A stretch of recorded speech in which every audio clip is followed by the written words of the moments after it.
Alors, on va commencer cette semaine le Perek Hamishi. Bonjour Rav, merci. On va lancer le Perek Hamishi. On va lancer le 5e Perek. Une seconde. Voilà. On va lancer le Perek Hamishi, donc de Pirkei Avot. Alors, je ne vais pas commencer par le début du Perek. Ce Perek, ce chapitre est très particulier, où il est divisé en chiffres. On va commencer par 10, 10, 10, 10, 10, après 7, 7, après 4, 4, 4, 4, et après 3, 3. En fait, les chiffres en hébreu dans la Torah, c'est pas que le nombre de quelque chose, ça a une signification. Et donc, ce dernier chapitre de Pirkei Avot, même si on a toujours un sixième qui est lié à... Même si on a un 6e chapitre qui est une braïta, mais le 5e Perek de Pirkei Avot, à la base, c'est le dernier chapitre de la Mishnah. Et ce Shabbat, on l'a lu, donc on a commencé par dire Hachem, il a créé le monde avec 10 paroles. Après, il y a eu 10 plaies en Égypte, 10 miracles, et ainsi de suite. Je ne vais pas rentrer dans les détails, jusqu'à qu'on arrive à la Mishnah Yud. Et la Mishnah Yud va commencer à nous amener les caractères un peu des gens, les esprits, la sagesse, et elle va diviser les comportements des gens par le chiffre 4. Et on va commencer à dire dans la Mishnah Yud, il y a par exemple 4 caractères dans l'homme au niveau de la générosité. Après, 4 caractères au niveau de la colère, et ainsi de suite. C'est ce qu'on va étudier ce soir, Be'ezrat Hashem. Et il dit le Maharal, pourquoi on a divisé en 4? Bien sûr, ça nous rappelle la Haggadah Shel Pesach, où on a parlé des 4 enfants, où on a fait les 4 verres de vin. Mais la raison que nous donne le Maharal, c'est parce que le chiffre 4, il va définir le bon côté, le mauvais côté. Et dans le milieu, on va donner 2 niveaux. Un qui correspond au niveau moyen, mais plus côté gauche vers le mal. Et un, encore une fois, un niveau du milieu, Mida Benonit, un caractère moyen, mais qui penche un peu plus vers le mal. Et pour nous apprendre justement qu'est-ce qu'il faudrait qu'on choisisse dans ces caractères et dans ces comportements. On sait que le chiffre 4 symbolise aussi les 4 côtés du monde, donc les 4 côtés de la matière. Et les 4 côtés de la matière. Et donc, Arba, quand on parle de 4, c'est un petit peu quand on veut parler des 4 côtés du monde et de comment les choses se situent un petit peu autour de nous. Alors, on va commencer par la première Mishnah. Arba midot ba'adam. Il y a 4 caractères dans l'homme. Haomer sheli sheli. Celui qui dit comme ça, vis-à-vis de son entourage et ses amis et dans la société, malheureusement aussi ça existe aujourd'hui dans le couple, la séparation des biens, et il y a des gens qui séparent tout dans le couple, et c'est vrai que ça me rend fou de voir les gens qui ont des calculs, toi tu achètes les boissons, moi j'achète ci, ça c'est sur ton compte, ça c'est sur le mien. Ne pas avoir un compte commun, c'est très problématique parce que un couple, c'est un partage très profond et le fait d'avoir besoin de faire des calculs de dépenses, c'est pas toujours très positif. Pour cela, la Mishnah a dit comme ça, il y a 4 sortes de caractères. Il y a celui qui dit Sheli, Sheli, Veshelcha, Shelcha. Moi, ce qui est à moi est à moi, ce qui est à toi est à toi. Je ne cherche pas ni à ce que tu me donnes, ni à ce que je te donne. Et sur ça, la Mishnah est dit Zomida Benonit. C'est un niveau moyen. Ni on peut dire que c'est très bien, ni on peut dire que c'est mauvais. Mais Yesh Omrim, et il y en a qui disent que non, c'est très mauvais. C'est Midat Sdom. Pourquoi? Parce que qu'est-ce qu'il faisait à Sodome? Il disait, voilà, nous on ne demande rien à personne, mais on ne veut pas que les pauvres arrivent chez nous, on veut aider personne. Je vais revenir sur ça et on va expliquer. Pour l'instant, on lit la Mishnah. Sheli, Shelcha, Veshelcha, Sheli. Quelqu'un qui dit, voilà, ce qui est à moi est à toi. Et ce qui est à toi est à moi. Ça veut dire, je veux qu'on ait un partage. Ce que tu veux de moi, je vais te le donner. Et ce que j'attends de toi, tu dois me le donner. Or, la Mishnah a dit ça, c'est Amaharet. C'est un ignorant qui n'a pas compris grand-chose. C'est bien, on verra pourquoi c'est bien. Mais ce n'est pas ça les hauts niveaux qu'on attend d'une personne. Ensuite, Sheli, Shelcha, Veshelcha, Shelcha. Quelqu'un qui dit, écoute, ce qui est à toi est à toi. Moi, je ne suis pas là pour te demander quoi que ce soit. Mais si tu as besoin de moi, ce qui est à moi, je suis prêt à te le donner. Ouh, ça c'est chassid. Ça c'est un très bon niveau de quelqu'un qui est chassid, qui fait du chesed, qui est tzaddik, etc. Et enfin, le dernier niveau, shelcha, sheli, sheli, veshelcha, sheli. Quelqu'un qui est égoïste et il veut rien donner, mais pas un qui veut rien donner, il veut que les gens ils lui donnent. Donc ce qui est à moi est à moi, mais ce qui est à toi, je veux que tu le mettes à ma disposition. Ça c'est un rachat. On va essayer de comprendre bien cette Mishnah-là. On va essayer de voir le sens profond qu'il y a dans cette Mishnah. En fait, déjà, on va expliquer d'après le Rabbeinu Yonah. Rabbeinu Yonah, il dit comme ça. Le premier exemple, un homme qui dit « ce qui est à moi est à moi, ce qui est à toi est à toi ». La Mishnah nous étonne. Elle dit « Zomida benonit ». C'est un niveau moyen. Rabbeinu Yonah, il dit « je ne comprends pas. Comment ça se fait ?» Arrête le passou qui dit que celui qui ne fait pas de la tzedaka et qui ne donne pas aux autres, c'est Midat Sedom, c'est le comportement de la ville de Sedom. Il dit là-bas, combien de fois nos chachamim l'ont appelé Racha? Arrête, pourquoi Sedom et Gomorre, ils ont été détruits? Parce qu'ils ne voulaient pas faire la tzedaka. Alors il dit Rabbeinu Yonah, bien sûr qu'ici on ne parle pas de quelqu'un qui ne veut pas faire de la tzedaka. Parce que celui qui ne donne pas, qui ne fait pas de mitzvot avec son corps et ses moyens, alors celui-là, on ne l'appelle pas. On ne peut pas l'appeler, cet homme-là, on ne peut pas l'appeler Mida Benonit. C'est un rachat, quelqu'un qui ne fait rien, aucun mérite, il ne donne rien. Là, on parle de quelqu'un que, bien sûr, il fait la tzedaka qu'il doit faire, il fait le maaser. Mais là, on parle du partage envers son prochain, vis-à-vis d'autrui.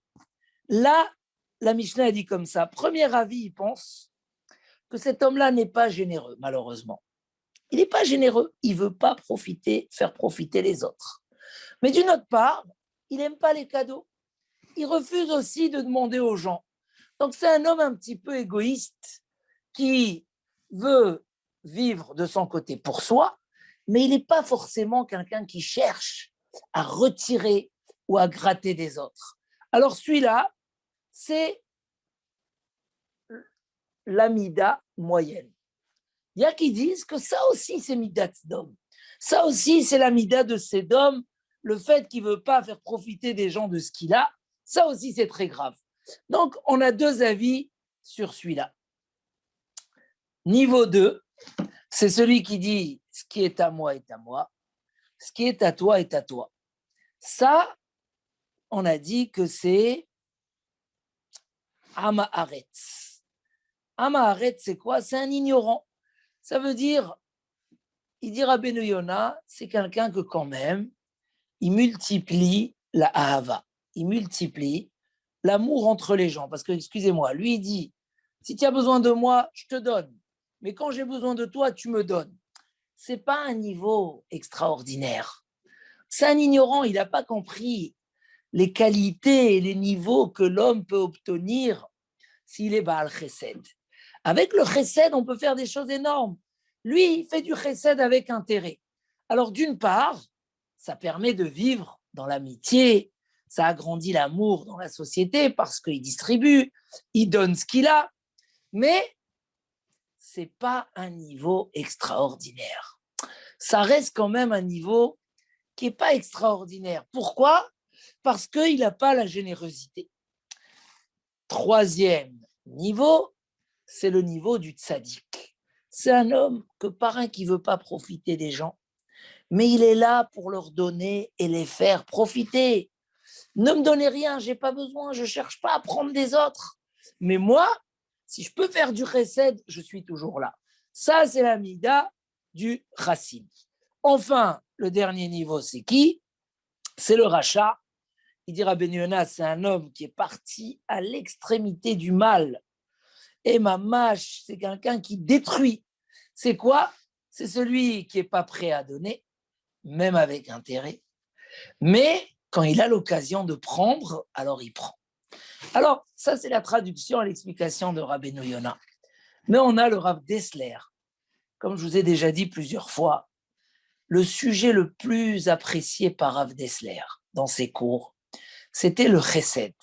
Et il a même, dans son livre Mirtav Me'Eliyahu, il y a dans le premier livre, et il y a des compléments dans les autres livres, il a écrit énormément sur le sujet du chesed. Et il a expliqué là-bas comme ça, que la base de tous les disputes, les guerres, les problèmes dans la société, ça vient d'un mauvais caractère qui s'appelle la netila, l'envie de prendre des autres. Quand un homme, il est là, même vis-à-vis de sa femme, même vis-à-vis de ses enfants, quand il est dans l'objectif de prendre, ça fait des disputes, ça fait des histoires, ça fait des problèmes. Et ça, c'est la racine de tout le mal dans le monde. En revanche, la netina, celui qui aime donner, celui qui se fait plaisir de donner, que mamash, ça le réjouit de donner à l'autre et de le rendre joyeux, ça, paraît que c'est la base de tous les bonnes midotes. Mais ça, c'est le secret de l'amour, le secret du shalom. C'est comme ça que l'homme, il aime son prochain plus, parce qu'il lui a donné. Et c'est le yesod de tous les bonnes midotes. C'est pour ça que maintenant, on peut mieux comprendre cette Mishnah. Le premier, c'est un homme. Bon, il n'a pas la midat anetila. Il dit shelcha, shelcha. Ce qui est à toi est à toi. Ce qui est à moi est à moi. C'est ou c'est midat d'homme, c'est déjà très, très, très grave, ou bien c'est mida bénonite. On peut dire que c'est un homme moyen. Parce que d'une part, c'est pas quelqu'un qui va faire des disputes et des problèmes. Il n'est pas là pour gratter et prendre des autres. Mais malheureusement, il n'a pas la midat à chesed. Et ça, c'est une très grande perte. On a le deuxième niveau. C'est quelqu'un qui donne, mais que dans ce qu'il donne, il attend un intérêt. Donc, c'est vrai qu'au début, comme on a dit, ça fait du shalom entre les gens, de la ahava, mais quand même, ça s'appelle prendre. Parce que quand il donne aux gens, il attend toujours un retour. Et quand on attend un retour, c'est pas basé sur les bons caractères. Ça va être quand même quelque chose qui va rajouter de l'amitié. C'est déjà très, très bien. Et c'est vrai que beaucoup de gens vivent dans ce caractère-là où ils donnent et s'ils voient qu'il n'y a pas de retour, ils arrêtent de donner. C'est très, très courant. C'est de l'ignorance. C'est un homme qui ne construit pas sa vie sur les qualités. Il est bon, il est bien, mais il y a toujours une volonté de prendre, une volonté d'intérêt personnel. Et ça, c'est Amaret, c'est une ignorance. Quelqu'un qui n'a pas encore compris c'est quoi ce que la Torah demande à l'homme. La Torah, elle commence par du chesed, elle finit par du chesed. Tu aimeras ton prochain comme toi. Toute la Torah est remplie de ce devoir-là. Im kesef talvet ami, tu prêteras de l'argent à ton prochain, etc., etc. Mais dans tous les cas, le fait qu'il est ouvert à donner, même si c'est avec intérêt, déjà, c'est très bien. Mais c'est quoi le chemin à choisir ? Bien sûr, le rachat, c'est celui qui veut tout prendre. Chéli, ce qui est à moi est à moi. Veshelcha, chéli. Malheureusement, les grands problèmes de Shlom Bayit, les disputes entre familles, c'est basé sur ça. Un homme que déjà, tout ce qu'il a, il pense que c'est à lui. Il ne sait pas voir et être reconnaissant de ce qu'on lui a donné. Mais en plus, il cherche tout le temps à prendre et à refuser de donner. Ça, c'est rachat. Alors, c'est quoi le bon chemin parmi ces trois voies à choisir? C'est quoi? On sait de quoi il faut s'éloigner. Mais de quoi? C'est quoi le vrai chemin? Le vrai chemin, c'est qu'un homme, il n'est pas intéressé à prendre. Ça ne l'intéresse pas. Il cherche à donner. Il dit Rav Dessler, vu que ça touche au sentiment, au ressenti de l'homme, alors c'est difficile qu'il y ait deux directions en même temps. Quelqu'un qui veut donner, il ne veut pas prendre. Quelqu'un qui veut prendre, il ne veut pas donner.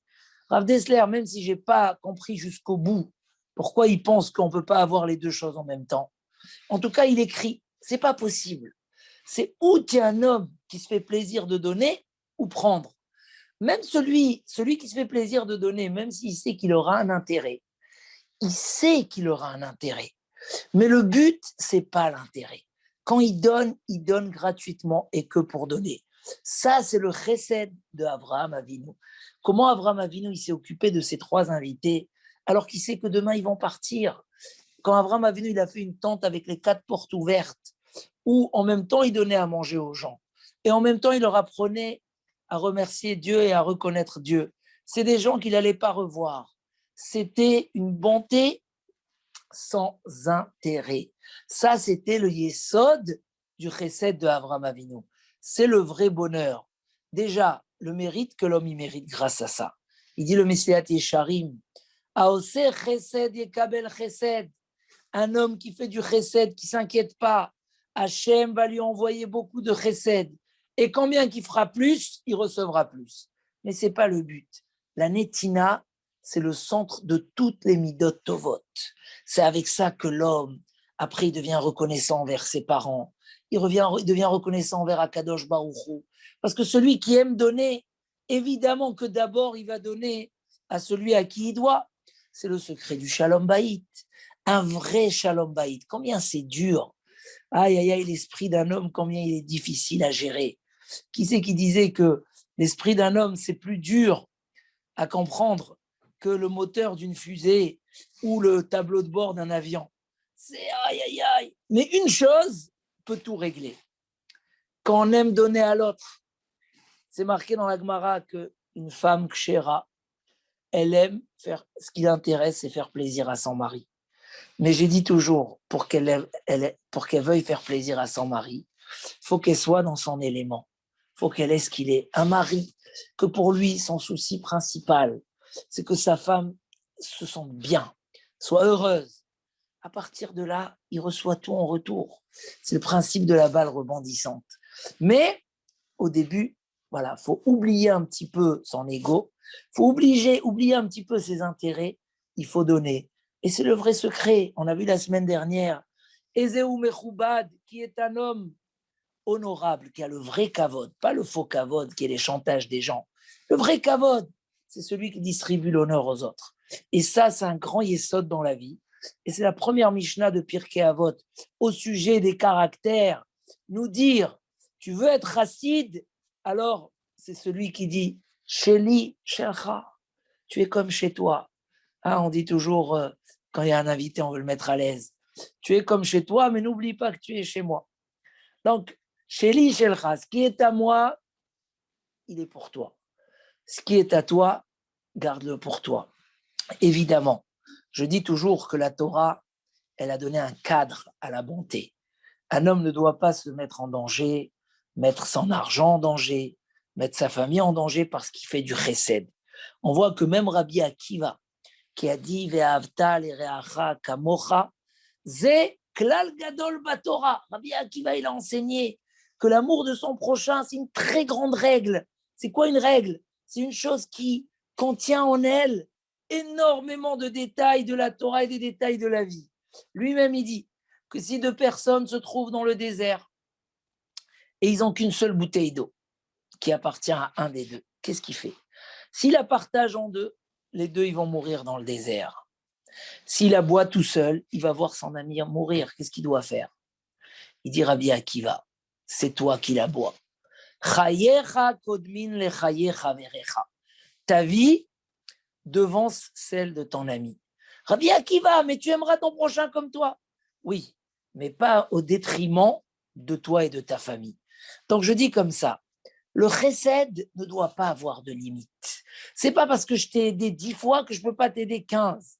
Si tu as besoin 15 et je peux le faire, je dois faire même 15. Sans fin, sans limite. Le chesed, c'est sans limite. Mais une chose, il y a un cadre. Si chas shalom, ça peut être au détriment de toi et de ta famille, tu n'as plus de mitzvah de chesed. C'est ça la force de la Torah, de donner des vraies règles. Un homme, par exemple, on l'appelle, on lui dit, viens me chercher à l'aéroport à 1h du matin. Il sait que s'il va à 1h du matin, qu'est-ce qui va se passer? Il va rater sa journée du lendemain, il pourra pas amener ses enfants à l'école, il pourra pas aller au travail. C'est très simple. Il peut lui dire, écoute, je t'envoie l'application Uber. Il y a une application Uber, ça ne te coûte pas grand-chose. Si tu as besoin que je te paye avec plaisir, mais je crois que tu te débrouilles très bien. Sauf si c'est quelqu'un qui arrive dans un pays qu'il ne connaît pas et il est perdu. Alors, il y a une mitzvah particulière. Et là aussi, je dois calculer, est-ce que cette mitzvah, je dois la faire parce que tu es dans un état difficile ou ça va être au détriment de ma famille. Mais si je peux le faire, dans tous les cas, en dehors de ce cadre, il n'y a pas de limite. Le chesed, c'est la plus belle mitzvah, le plus beau des caractères que l'homme y peut faire.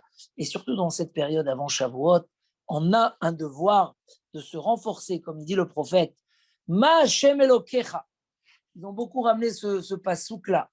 Parce que Ma, c'est 45. Ça rappelle ce qui s'est passé à Méron, à la fin de la période des élèves de Rabbi Akiva, qu'ils n'ont pas honoré les uns les autres. Et ils ont ramené ce pasouk. Ve'ata Israël, et maintenant Israël. Ma Hashem Elokecha, Ma c'est 45. Qu'est-ce qu'Hachem il attend de toi? Ki ma'asot mishpat, être un homme de justice, ve'ahavat chesed. Aimer le chesed, pas faire du chesed. Aimer à faire du chesed. Ça, c'est ce que Akadosh Baruch Hu attend de nous. Et qui ne sait pas le verset qu'on lit dans la Haftara de Yom Kippour, que là-bas, Akadosh Baruch Hu dit au peuple d'Israël, le jeûne, c'est pas l'essentiel. L'essentiel, c'est de ne pas voler, de s'occuper des pauvres, de penser à son prochain, à terre à Goudot Mota. C'est ce que Akadosh Baruch Hu il attend de l'homme. Donc voilà, cette première Mishnah nous met la barre, nous dit à 4 niveaux. Si tu es au niveau 1, passe au niveau 2, passe au niveau 3. Et si tu peux arriver au niveau 4, c'est extraordinaire. C'est celui qui dit Sheli, Shelcha, ce qui est à moi est à toi. Veshelcha, Shelcha, et ce qui est à toi est à toi. Voilà pour la première Mishnah. On va voir s'il y a des questions.